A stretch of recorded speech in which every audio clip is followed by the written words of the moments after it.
वालेकुम। ये आज अभी तकरीबन आधे घंटे पहले 15-20 मिनट पहले यहाँ पर ब्लास्ट हुआ है दुकान के अंदर ना। तो ये लग ऐसे रहा है कि सिलेंडर ब्लास्ट है।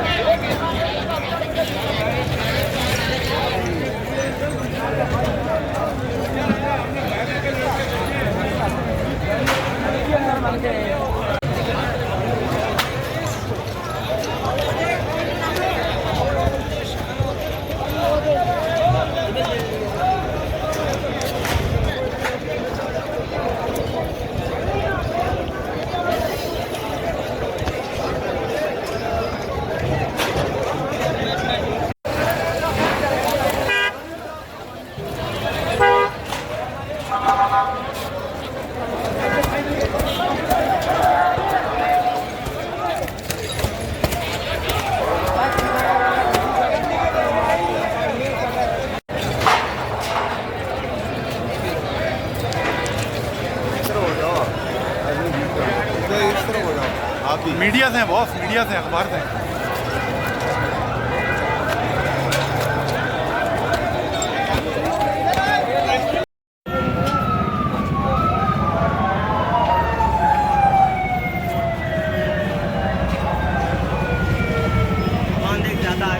सूरत यार इस वक्त ये 1 घंटा हो गया है, सुनने में आ रहा है कि 2-3 लोग मलबे के नीचे दबे तले पर पड़े हुए हैं और फायर ब्रिगेड का इस वक्त नामो निशान भी नहीं है।